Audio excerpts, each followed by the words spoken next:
Hello and welcome to Chillers and Thrillers Extra, exclusive paranormal stories just for my YouTube subscribers. Before we get started, please remember to like this video, subscribe to the channel, and share the video and the podcast with all your friends. Now, let's get cozy, turn down the lights, and get started. Then why were you screaming? Submitted by user Tara Babcock. When I was 18, I lived with my now ex-boyfriend in a basement apartment in a town in Wyoming. It was not a happy time in my life for various reasons, but it also didn't help that the apartment was incredibly creepy. Even for a basement apartment, it was unusually dark and cold all the time. As soon as we moved in, weird stuff started happening. Scratching noises would seem to be coming from inside the walls. I would attribute this to mice, but not a single trap that would set ever caught one. I would be doing the dishes in the kitchen and I could hear an enormous crash from the living room. It would sound so much like the TV had fallen over, taking my boyfriend's shelf or Star Wars memorabilia with it. I would rush into the living room expecting to find a complete mess, but not a thing would be out of place. Sometimes I'd be coming down the dark, narrow hallway that connected the living room to the rest of the apartment, and I would swear that I heard whispering coming from the bathroom at the end of the hall. I would often wake up in the middle of the night after hearing something like a camera shutter clicking right in my ear. As unsettling as these things were, they didn't really disturb or frighten me so much as annoy and puzzle me. When I started finding out the history of the apartment from the locals, I had some context to put them to, and that's when it got scary. A few months after I moved in, a guy from my hometown came to visit me. He was living in the same city at the time, attending the same college that my boyfriend was. He brought a friend with him who was a local, and I greeted the two of them outside the apartment. The friend introduced himself and said that he used to know a guy who lived in these apartments. When I invited them inside and we went down to the basement apartment, the friend got a really weird look on his face. "This is the apartment the guy I knew lived in," he said. "Have you had any problems here?" I asked him what he meant, and he told me that the guy he knew who had lived here had been a drug dealer and self-proclaimed Satanist, who used to hold weird parties in the name of the Dark Lord or something like that. In any other small town, this would seem far-fetched, but this town was, and still is, a very strange place. The friend said that the guy was now in prison for committing some pretty violent crimes against his girlfriend. Well, that spooked me. I told my boyfriend, and he, being a non-practicing Catholic, decided that calling a Catholic priest over to bless the house was the best option. I was, and still am, not religious in the slightest, but I didn't have any better ideas. So we called the local parish, and they sent an old priest over. He sprinkled holy water around, said a few prayers in Latin, and then was gone. Later that night, we were invited to a small gathering at our neighbor's apartment. This neighbor lived in the apartment directly above us, and we had told him earlier in the day about the priest coming over to bless the place because of the spooky stuff that was going on. When we arrived at his apartment that evening, he asked us how it went. We shrugged and said fine. "Then why were you screaming?" he asked me. "Were you having the devils cast out of you or something?" My boyfriend and I exchanged puzzled looks. I told him I hadn't been screaming. Nobody had. The whole thing had been pretty uneventful. The neighbor swore up and down that he heard screaming coming from our apartment while the priest was there. He had thought it was me being exorcised or something like that. I had hoped that was the end of it, but it wasn't. Things actually started to get worse over the next few months. The weird noises came more frequently. The camera shutter sound woke me up every night instead of just once in a while. And then my boyfriend began experiencing the phenomena as well. Around this time, the fights we were having started to escalate, and my boyfriend became very violent. He had never been a nice guy exactly, but I had never thought he would actually become violent.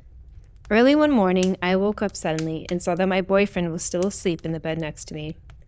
I looked away to check the clock, and when I looked back, he was staring at the ceiling with his eyes wide open. It startled me because I had never seen him wake up so suddenly. I said good morning and asked him if he was okay. "I spoke to it," he said. "The thing that lives here, it told me I can't leave." It said it owns me now. I started to ask him what the hell he was talking about, but he immediately closed his eyes and went back to sleep. Somewhere deep down, I thought I knew what he was talking about, and that freaked me out even more. Only a few weeks later, I was alone in the apartment. My boyfriend was out drinking with friends, and I was watching Ace Ventura: Pet Detective on the TV. I decided to go to the kitchen to get a drink, and as I was walking down the long, dark hallway to the kitchen, I stopped dead in my tracks. I heard something growl. At first, I thought it must have been the TV, but as I strained to hear, the noise coming from the TV in the living room was just Jim Carrey doing one of his voices. The growl came again, and it was coming from somewhere closer and off to my right. I turned and saw a dark shape crouching in the hallway. I had just enough time to wonder if a stray dog had somehow gotten in when this thing stood up and rushed at me, snarling. I freaked out, bolted down the hallway, up the stairs, and out the front door. The neighbor who lived above us wasn't home, so I went up another flight of stairs and knocked on a different neighbor's door. This neighbor was named Dawn, and she came immediately to the door. I had not met her before this, but I immediately started babbling about the shadow thing in my apartment and begged her to come take a look. She and her significant other, who lived there with her, accompanied me downstairs. There was nothing to see and nothing out of place, but the hallway was ice cold. I felt stupid and crazy and embarrassed, but Dawn told me she believed me. "You know this apartment is messed up," she said. "Lots of crazy stuff has gone down here." I told her I had already heard about the Satanist dude who tried to murder his girlfriend. She laughed and said that was only one of the people that lived there. Before that guy, a Mexican lady had lived there as well. She was a devout Catholic who did not speak a lot of English, and she had a life-size crucifix on her wall. Dawn had never seen anything like it outside of a church, and when she talked about it, the woman would cross herself and said it was to keep the evil in the apartment at bay. Before that lady, the apartment had been rented by a photographer who used it as his darkroom. He was busted for some pretty heinous crimes. My blood froze as I remembered the weird camera shutter noises that would wake me up. Dawn told me about the history of the apartment and the people who had lived there. Each person had either been terrified of the place, been a terrible person, or met a terrible end. I moved out of the apartment and back in with my parents for a few weeks. I'm still very good friends with Dawn, and sometimes I still have dreams about that place. The dreams are always terrifying, and sometimes I wake up in the dark, totally convinced for a few moments that I'm back in that apartment.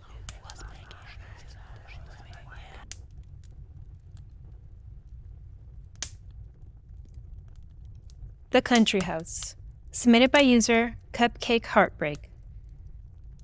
When I was a toddler and my sister was 5, my parents moved into a house in the country because the rent was affordable and it was huge. The only catch was that they were supposed to fix it up in their downtime.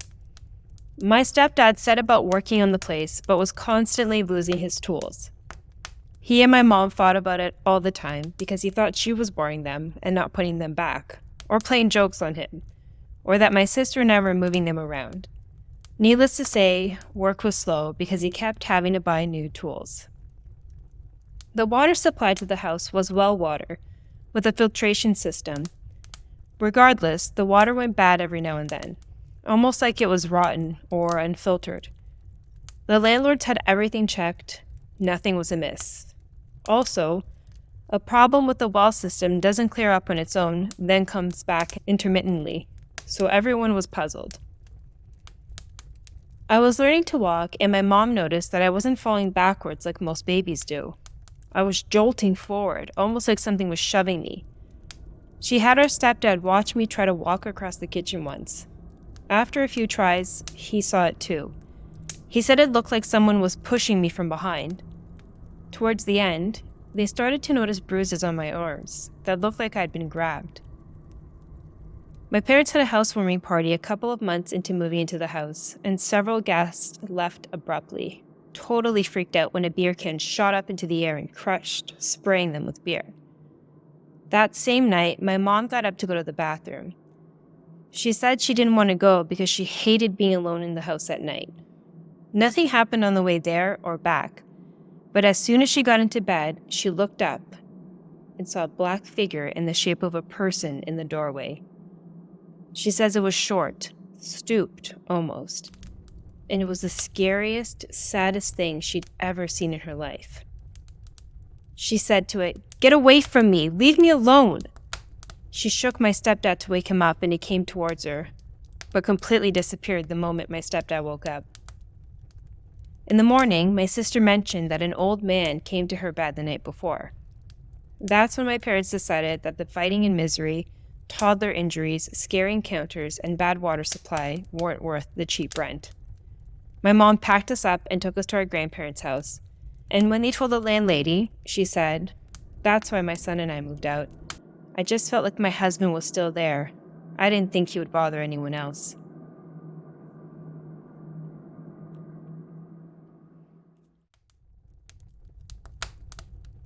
The Red House. Submitted by user Red House Lady. My grandparents bought the house my mom grew up in sometime in the late 1950s. I don't think it was built much earlier than that, but the previous owner was an elderly woman who died in the house. I don't know anything else about her except for the fact that she loved the color red. The exterior of the house itself was red, not particularly weird, but every single room in the house was red too. Slightly weirder.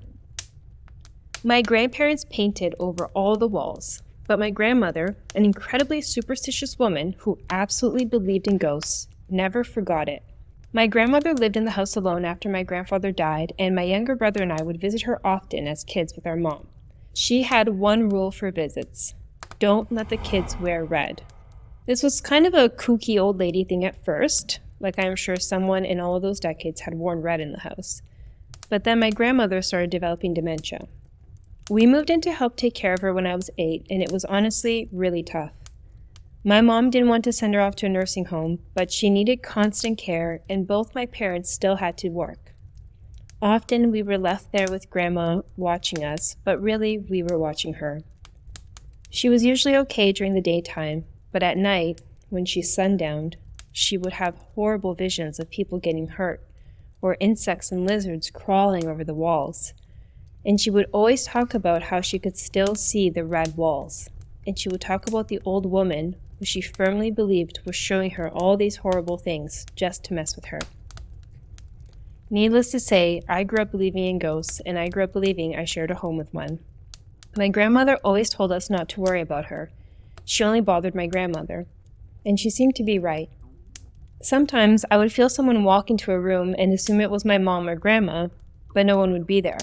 So she left the rest of us alone.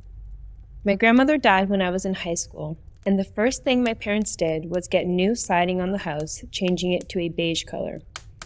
They said they just wanted a change, and I genuinely don't think they were trying to do anything to appease any spirits or anything, but I stopped feeling any presence in the house after that. And of course, no one took the whole "don't wear red" thing seriously. But I think when you grow up in an environment like that, certain things stick with you. I've since moved out of the house, but my brother still lives at home with my mom.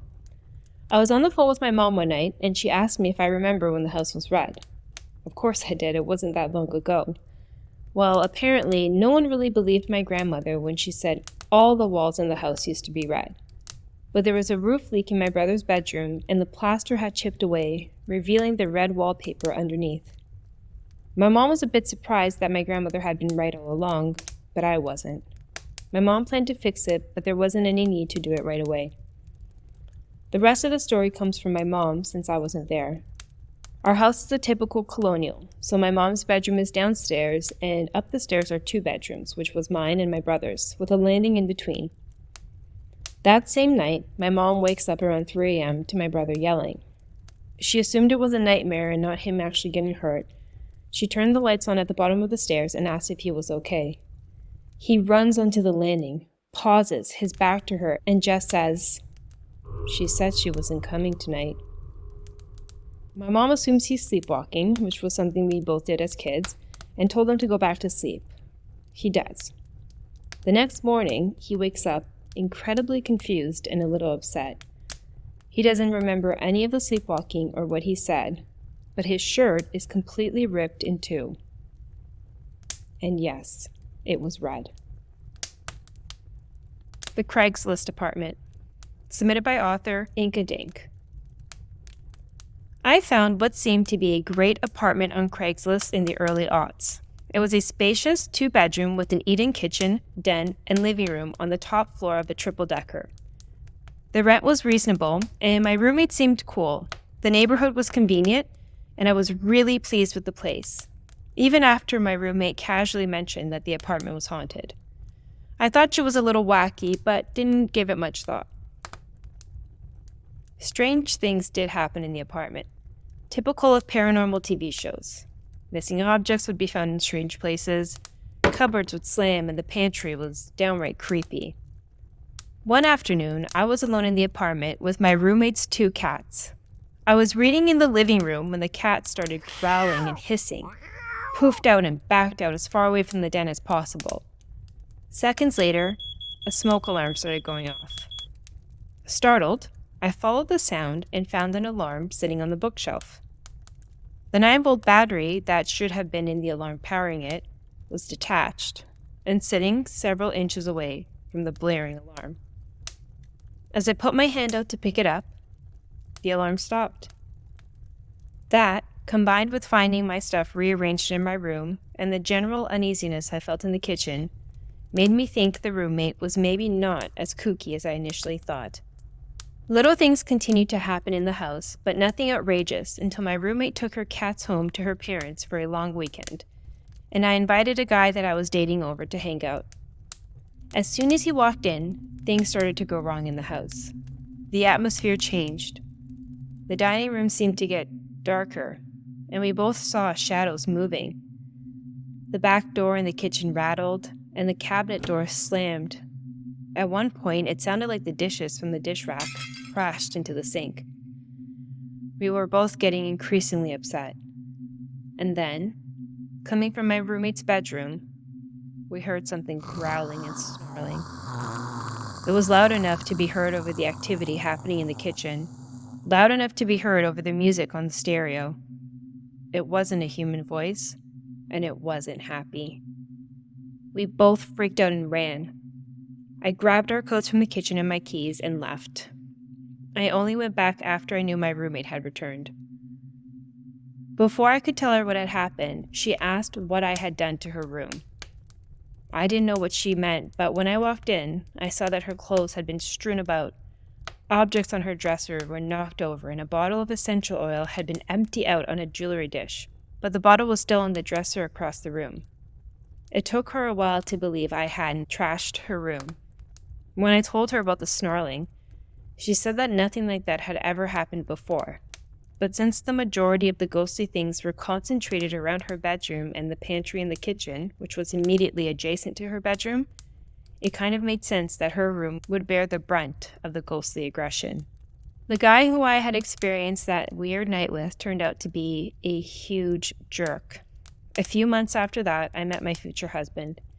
He visited the apartment several times with no issues, and he and I eventually moved in together. Maybe the ghost was being protective of me with the first guy.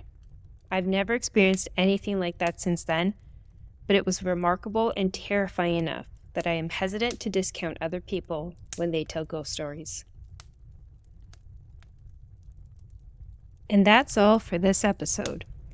Thank you for listening, and don't forget to like, comment, subscribe, and share this episode and the podcast with your friends and family. Thank you for listening, and I'll see you again.